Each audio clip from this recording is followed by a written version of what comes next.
caros irmãos, estamos a iniciar o tempo da Quaresma. O tempo da Quaresma que traz até nós, neste primeiro domingo, a leitura das tentações de Jesus. Jesus, depois do seu batismo, que aconteceu a alguns quilómetros, não muito distante deste local, é impelido pelo Espírito Santo para se vir até este lugar. Estar neste lugar próximo do Rio Jordão faz-nos recordar os tantos acontecimentos que esta terra traz até nós. O Jordão é o local onde o povo do deserto, o povo que saiu do Egito, o povo de Israel, deixando aquele momento de deserto, entra realmente na terra da promessa. Por isso, passar o Jordão é importante não simplesmente porque acolhe o Filho de Deus, mas também porque no passado aquele mesmo povo de Israel se sentiu acolhido por Deus numa terra da promessa. Mas chegamos aqui e este Jesus, depois de ter sido batizado, é conduzido até ao deserto. Vamos percorrendo alguns dos passos desta leitura de hoje e perceber como tudo isto se realiza na pessoa de Jesus e a importância que tem para nós, cristãos, que celebramos hoje e ao longo deste tempo da Quaresma, este episódio.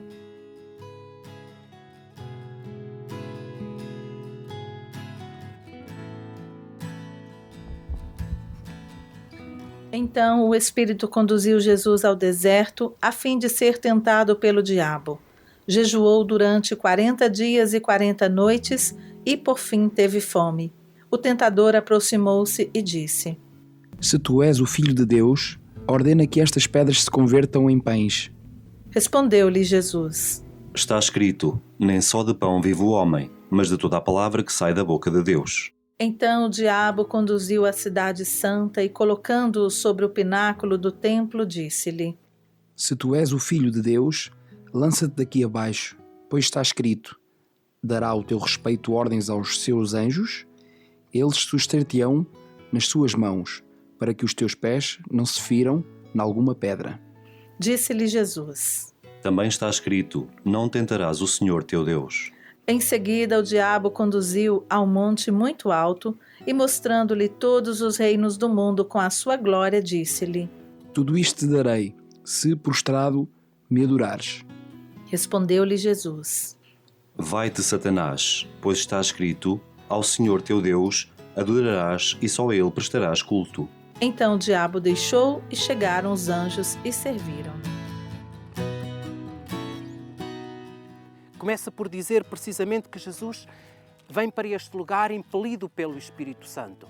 O deserto, como já teremos tantas vezes tido a oportunidade de meditar, é o lugar onde nós vamos para estar na solidão. É o lugar para onde nós vamos para estar no encontro. É um sítio onde nós não temos nada à nossa volta, mas nós vamos encontrar o essencial da nossa vida. E Jesus também vem até este lugar para ser impelido por esse Espírito Santo para compreender a missão que estava para começar a realizar, a anunciar o amor de Deus a todos estes povos. Aqui, ele encontra todo esse momento em que assume na sua própria figura aquilo que é a figura de um povo de Israel, que passa pelo deserto durante 40 anos. O Moisés que sobe até ao Monte Sinai para receber as tábuas da lei e também ali permanece durante 40 dias.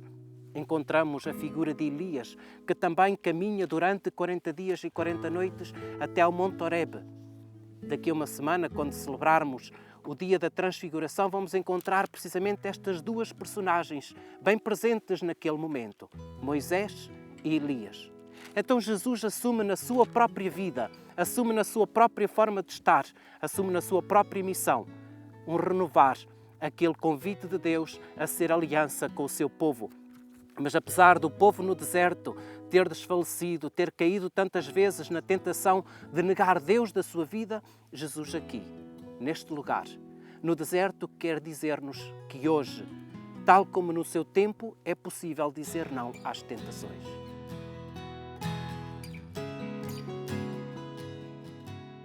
A primeira tentação que encontramos é aquela em que diz: se tu és o Filho de Deus, ordena a estas pedras que se convertam em pães.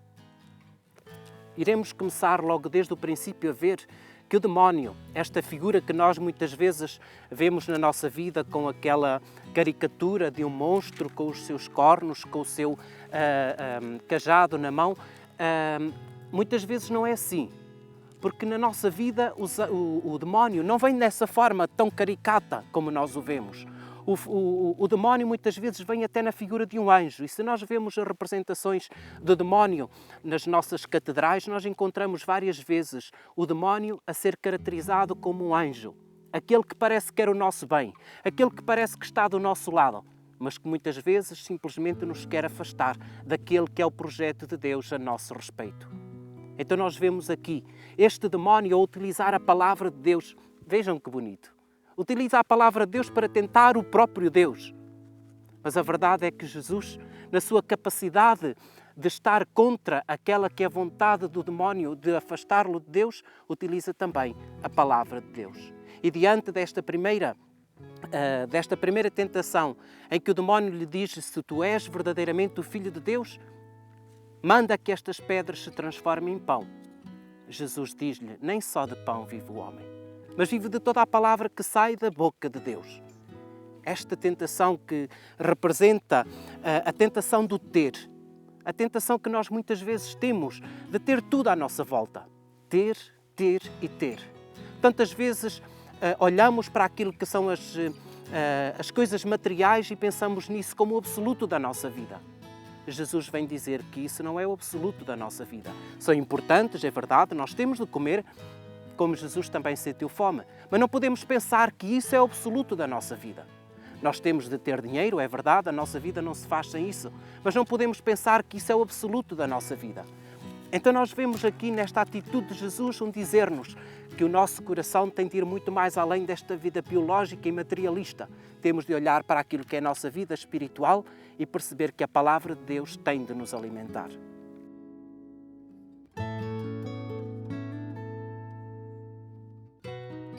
A segunda tentação é colocada na Cidade Santa, no pináculo do templo. É interessante que o demónio tenha tomado Jesus e o tenha levado até à Cidade Santa, até ao pináculo do templo. Na tradição judaica, o pináculo do templo seria o local onde o próprio Messias viria para se revelar, para vir. O demónio quer tomar partido disto, quer fazer com que Jesus quase que destrua o projeto de Deus e a imagem que quer transmitir de um Messias que vem para salvar e quer mostrá-lo como um rei vitorioso. Não é essa a intenção de Jesus. O demónio diz-lhe: Deus dará, atira-te daqui abaixo, que Deus mandará aos seus anjos que venham e te sustenham. Jesus não se deixa levar por esta tentação.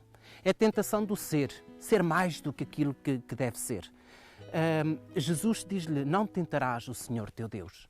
Esta astúcia do demónio, que já falámos na tentação anterior, continua a manter-se aqui. Ele toma a palavra de Deus, mas Jesus também, na sabedoria que tem, toma a palavra de Deus e responde-lhe a dizer que não pode ser assim. Não tentarás o Senhor teu Deus. Deus fará aquilo que ele sentir que é necessário em cada momento da sua vida. Toma aqui uma resposta tirada do momento central da vida do povo de Israel, o Shema. Nós iremos ver que este Jesus, ao longo das suas respostas, toma esta mesma oração que é recitada todos os dias pelo povo hebraico para responder a estas insídias do pecado. Esta tentação é um convite a instrumentalizar aquilo que é o projeto de Deus na nossa vida. Instrumentalizar a vontade de Deus, instrumentalizar aquilo que Deus tem como um projeto para cada um de nós, para marcá-lo por aquilo que é a nossa vontade. Não podemos instrumentalizar Deus. Deus deve fazer parte da nossa vida e nós devemos estar disponíveis para aquele projeto que Deus tem acerca de cada um de nós. Vamos, com esta tentação de Jesus, ser capazes de dizer não àquilo que possa ser toda a instrumentalização de Deus na nossa vida para lhe dizer: Deus, faça-se na minha vida segundo a tua vontade.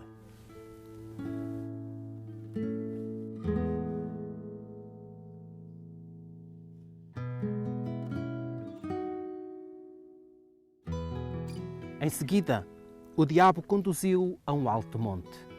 A tradição coloca neste monte por trás de nós o Monte da Tentação, onde temos o Mosteiro da Quarentena, em que Jesus, depois de ter passado pelas duas primeiras tentações do demónio e ser capaz de dizer não, é transportado até aqui. E o demónio diz-lhe: Se tu te prostrares e me adorares, eu dar-te-ei tudo aquilo que existe à tua volta. Esta tentação do prostrar e do adorar é talvez a tentação mais persistente que nós vemos aqui nestas três tentações. No hebraico, este prostrar-se quer dizer deitar a cara por terra. É se calhar esta a intenção do demónio. É lançar-nos verdadeiramente até à terra, até aquilo que é mais espezinhado pelo homem. Porque nesta tentação nós vemos que o demónio nos quer tirar tudo aquilo que é a nossa dignidade, como queria tirar a própria dignidade de Jesus, que era ser Filho de Deus. É importante que nós olhemos para aquilo que existe à nossa volta e em nada nós nos deixemos prostrar. Nada no mundo pode exigir que nós nos prostremos. Esta tentação é chamada a tentação do poder. É a terceira tentação. O número 3 na Bíblia quer dizer plenitude. Então também aqui nesta reflexão, nesta tentação, nós encontramos a plenitude de tudo aquilo que são as tentações do homem. O poder é talvez aquela que existe mais forte na vida do homem, seja porque quer ser mais do que os outros, seja porque quer parecer mais do que os outros. Esta tentação do ter é muito mais forte no poder. O poder sobre os outros, o domínio sobre os outros.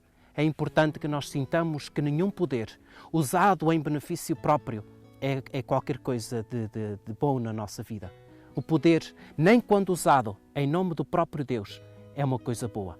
Então Jesus responde a esta atitude de Satanás, a esta tentação de Satanás, com a expressão: vai-te ao pé de mim, Satanás. Porque aquilo que é o teu projeto não é, na verdade, o projeto de Deus. Olhemos aqui neste aspecto que Jesus vai utilizar esta mesma frase um dia, quando um dos seus amigos, Pedro, lhe diz: Senhor, tu não podes subir até Jerusalém. Senhor, tu não podes ir até lá porque te vão matar. Jesus, sabendo que também aquela era uma tentativa do demónio de afastá-lo do seu projeto de vida, diz àquele que era o seu amigo, àquele tal anjo que muitas vezes parece querer o nosso bem: vai-te da minha vida, porque aquilo que tu queres não é aquilo que Deus quer. Jesus termina dizendo: ao Senhor teu Deus adorarás e só a Ele prestarás culto. Esta expressão de Jesus, esta evocação da Sagrada Escritura de Jesus, tirada do livro do Deuteronômio, mais uma vez, vai rebuscar aquela que era a oração central do judaísmo, que é o Shema. Aquela oração que todo judeu deve dizer diariamente, em que ele diz que deve amar a Deus com todo o seu coração, com toda a sua alma e com todas as suas forças.